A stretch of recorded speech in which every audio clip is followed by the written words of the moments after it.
kotator gitu Pak, strobo Pak, itu tanggapannya gimana Pak? Semua masukan masyarakat itu hal positif untuk kita, dan ini saya evaluasi. Dan bahkan saya Kakor Lantas saya bekukan untuk pengawalan menggunakan suara-suara itu. Karena ini juga masyarakat terganggu, apalagi padat, ini kita evaluasi biarpun ada ketentuannya.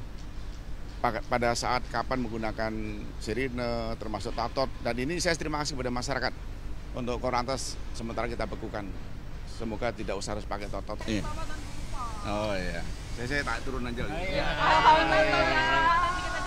Ada berapa orang nih?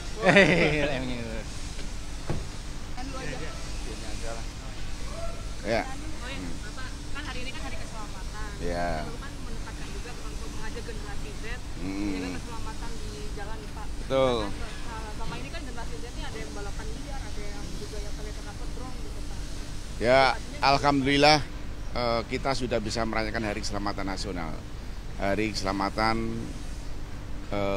Lalu Lintas Nasional yang sudah kita rumuskan bertahun-tahun, sehingga semua generasi akan kita libatkan dalam rangka mengurangi peristiwa kecelakaan. Di samping Hari Lalu Lintas Keselamatan, ini juga ada Hari Lalu Lintas Bayangkara yang ke-70 dari Safety Week. Jadi 1 minggu kita mengajak semua stakeholder 5 pilar dengan masyarakat untuk mengantisipasi dan mengurangi sebuah peristiwa kecelakaan. Dan alhamdulillah hasil analisa dan evaluasi karena ada program Polantas Menyapa, dan bahkan kami sebagai Kakor Lantas tidak bangga untuk melakukan penegakan hukum. Ternyata generasi Z, anak muda, pesantren, sekolah-sekolah ini senang untuk berkomunikasi dengan Polantas, sehingga tidak harus ditilang. Beliau ini sadar pentingnya keselamatan. Inilah program Polantas Menyapa. Kami masuk ke pesantren, kami masuk ke sekolah-sekolah, dan bahkan ke tukang-tukang ojol semuanya.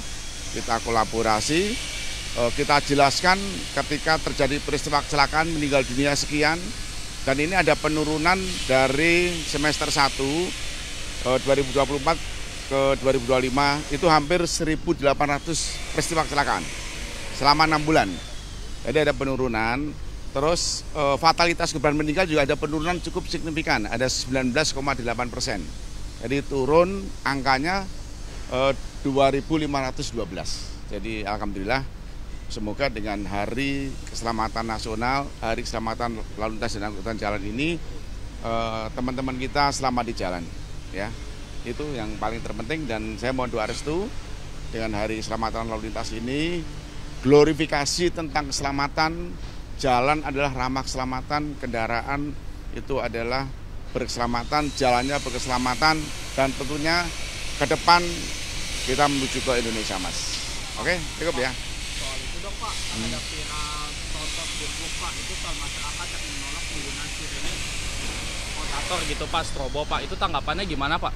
Semua masukan masyarakat itu hal positif untuk kita, dan ini saya evaluasi.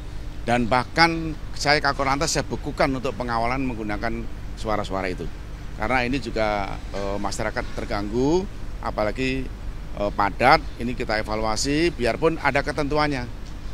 Pada saat kapan menggunakan sirine, termasuk tatot, dan ini saya terima kasih kepada masyarakat untuk Kakor Lantas sementara kita bekukan. Semoga tidak usah harus pakai totot lagi lah. Setuju ya? Siap, berarti Oke. udah dimonitor ya Pak? Sudah. Kita selalu seperti Atau perusak fasilitas umum. Kalau dari Polri seperti apa? Konstruksi perbuatan ya. Para tersangka yang disampaikan oleh Polda-Polda, baik itu Jawa Timur, Polda Jawa Barat, kan konstruksi terhadap perbuatan, di mana hukum positif negara yang mengatur ya terkait dengan perbuatan seseorang. Itu yang lebih objektif. Oke. Tapi kalau buku-buku itu Pak, spesifiknya apa? Tadi saya sampaikan, perbuatan seseorang itu adalah suatu perbuatan yang dikonstruksikan melanggar suatu tindak pidana dalam hukum positif negara dengan alat bukti yang ada. Tidak hanya itu kan, itu tentu bisa dilakukan pemidanaan sesuai dengan proses penyidikan faktual yang didapati berdasarkan alat bukti oleh penyidik. Oke? Kasih. Cukup ya? Soal ini Pak, tadi sedikit Pak Doviri kan beda rapat, tapi Yuk nggak bisa dong. Bukan. Soal kantor gitu Mas yang menolak misalnya yang digunakan fatwa untuk kiriman dewan. Nah, kalau Ya, yang pertama tentu kami Kementerian Sekretariat Negara dulu juga sudah pernah membuat surat edaran kepada seluruh jajaran pejabat negara yang menggunakan fasilitas-fasilitas pengawalan bahwa memang ada undang-undang yang mengatur itu, tetapi lebih daripada itu yang kalaupun kemudian fasilitas itu dipergunakan, tentunya kita harus memperhatikan kepatutan, kemudian memperhatikan ketertiban masyarakat pengguna jalan yang lain, sehingga bukan berarti menggunakan fasilitas tersebut terus boleh semena-mena atau boleh semau-maunya itu ya terus yang kita dorong ya, karena memang ada beberapa yang kemudian memang membutuhkan fasilitas tersebut hanya untuk efektivitas waktu, tapi sekali lagi yang bisa kita lakukan adalah terus-menerus kita himbau bahwa fasilitas-fasilitas tersebut jangan dipergunakan untuk sesuatu yang melebihi batas-batas kewajaran. Tetap kita harus memperhatikan dan menghormati pengguna jasa yang lain. Sebagaimana saudara-saudara perhatikan juga Bapak Presiden memberikan contoh itu bahwa beliau sendiri di dalam mendapatkan pengawalan di dalam berlalu lintas itu juga sering ikut bermacet-macet, kalaupun lampu merah juga berhenti ketika tidak ada sesuatu yang sangat terburu-buru harus mencapai tempat tertentu gitu. Semangatnya itu. Mas Pras, ada isu yang beredar kalau untuk negosiasinya kan bilang kalau mau tambah 12 Apa?